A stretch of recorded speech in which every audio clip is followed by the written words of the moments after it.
I got so much more.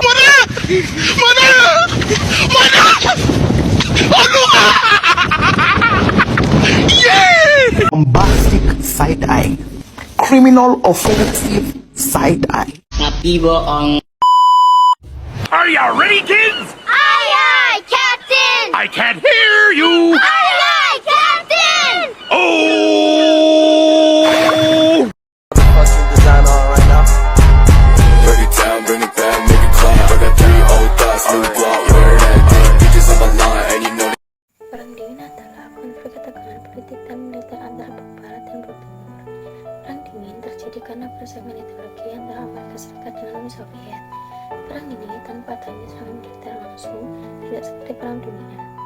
Perang dingin berlangsung pada 12 Maret 1947 sampai 26 Desember 1991. Dua sekutu saling merebutkan pengaruh terhadap negara-negara lain dengan melakukan persaingan dalam hal politik, ekonomi, dan propaganda. Saat itu masa-masa paling mencemaskan bagi penduduk dunia karena khawatir jika perang tersebut menjadi perang nuklir dan perang dunia ketiga. Ingin karena terbentuknya blok timur. Setelah perang dunia II berakhir, sekutu mencari tahu bagaimana pembagian perbatasan di Eropa. Saat itu Amerika dan Inggris memiliki pandangan berbeda terhadap Stalin. Pemimpin Uni Soviet saat itu, Amerika memandang Stalin sebagai sekutu potensial agar tujuan mereka dapat tercapai. Sementara Britania memandang Stalin sebagai ancaman terbesar. Stalin sendiri terus memperluas kekuasaannya dengan menduduki negara-negara di Eropa Timur. Terbentuknya Blok Timur atau Tirai Besi bermula sejak awal Perang Dunia II. Uni Soviet saat itu mencaplok beberapa negara Eropa Timur seperti Polandia Timur, Latvia, Estonia, Lithuania, Finlandia, Rumania Timur. Kemudian ditambah beberapa negara satelit seperti Republik Rakyat Polandia Jerman Timur, Republik Rakyat Romania, Republik Sosialis Czechoslovakia, Republik Rakyat Albania, Republik Rakyat Hungaria, dan Republik Rakyat Bulgaria.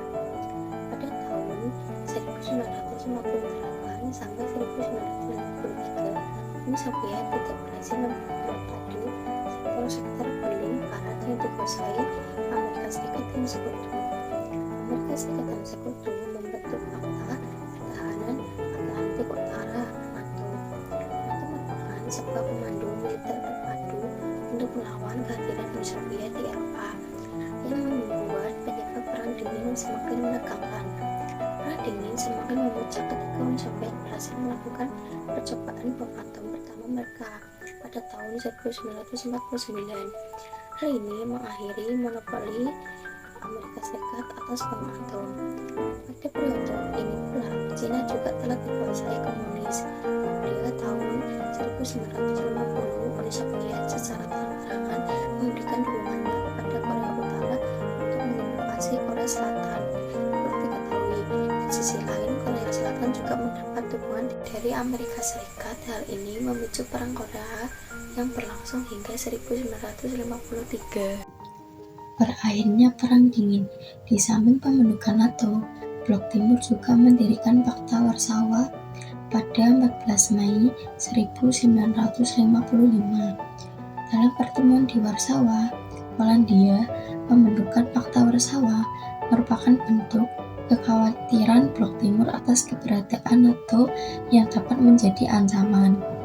Negara-negara yang masuk dalam Pakta Warsawa adalah Uni Soviet, Bulgaria, Albania, Jerman Timur, Hungaria, Polandia, Rumania, dan Cekoslovakia.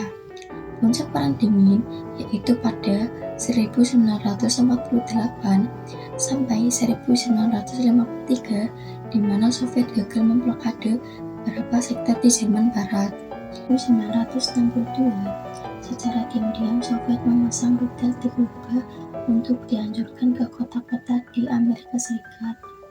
Orang-orang di Amerika Serikat membangun tempat pengungsian akibat ancaman tersebut. Langkah tersebut memicu konflik pertempuran fisik. Perlahan Perang Dingin mereda di tahun 1980 saat Mikhail Gorbachev memimpin Uni Soviet dan menghapus sistem diktator menggantikannya dengan demokrasi. Di tahun 1991, Perang Dingin resmi berakhir dengan pembubaran Uni Soviet. Berakhirnya Perang Dingin menyisakan dampak yang timbul dari berbagai sektor. Pengaruh Perang Dingin terhadap ekonomi global diantaranya adalah penerapan ekonomi liberal dan kapitalis di seluruh dunia. Selain itu, Perang Dingin berdampak pada perkembangan ekonomi dan cukup eksplorasi luar angkasa. Gerakan Non-Blok. Gerakan Non-Blok yaitu organisasi internasional yang terdiri lebih dari 100 negara yang menganggap dirinya tidak beraliansi terhadap kekuatan besar apapun. GNP tidak terlepas dari peta politik global pasca Perang Kedua. Kala itu, dunia terbelah menjadi 3, blok utara, blok barat, dan blok timur. 3 blok tersebut saling merebut pengaruh dan menjadi sasaran negara berkembang yang baru saja merdeka. Proses terjadinya gerakan Non-Blok. Gerakan Non-Blok terbentuk melalui konferensi tingkat tinggi di Yugoslavia. KTT ini dihadiri oleh pemimpin dari 5 negara. Negara ini sepakat mendirikan suatu gerakan non-organisasi untuk menghadirkan diri dari implikasi berlapis dalam membangun kerjasama. Tokoh-tokoh yang memegang peran kunci dalam terbentuknya gerakan ini adalah Presiden Mesir Gamal Abdel Nasser, Presiden Ghana Kwame Nkrumah, Perdana Menteri India Jawaharlal Nehru, Presiden Indonesia Soekarno, dan Presiden Yugoslavia Joseph. 5 tokoh dunia ini kemudian dikenal sebagai para pendiri GNP. Pada awalnya GNP memang lebih banyak beraktivitas dalam isu politik seperti dukungan hak bagi menentukan nasib sendiri, kemerdekaan nasional, kedaulatan, dan integrasi nasional negara-negara. Sejak pertengahan 1970-an, isu-isu ekonomi mulai menjadi perhatian negara-negara GNP. Untuk itu, GNP melakukan serangkaian koordinasi dan penyusunan posisi bersama dalam masalah ekonomi dunia dan pembentukan tata ekonomi dunia baru, New International Economic Order. Gerakan ini sempat kehilangan kredibilitasnya pada akhir 1960-an ketika anggota-anggotanya mulai terpecah dan tergabung pada salah satu blok, terutama blok timur. Gerakan ini kemudian terpecah sepenuhnya pada 1979 ketika terjadi invasi Uni Soviet terhadap Afghanistan.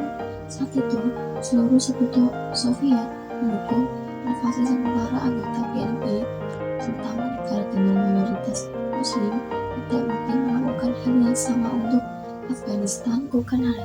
untuk Afghanistan. Akibat adanya perjanjian non-intervensi. Peran Indonesia dalam gerakan Non-Blok. 1. Sebagai salah satu negara pemaklasa. 2. Sebagai salah satu negara pengundang pada konferensi tingkat tinggi GNP yang pertama. 3. Indonesia turut memecahkan masalah-masalah dunia berdasarkan perdamaian dunia, memperjuangkan HM dan tata ekonomi dunia. 4. Indonesia menjadi tuan rumah penyelenggara KTT X GNP di Jakarta. Peserta yang menghadiri KTT berjumlah 106 negara.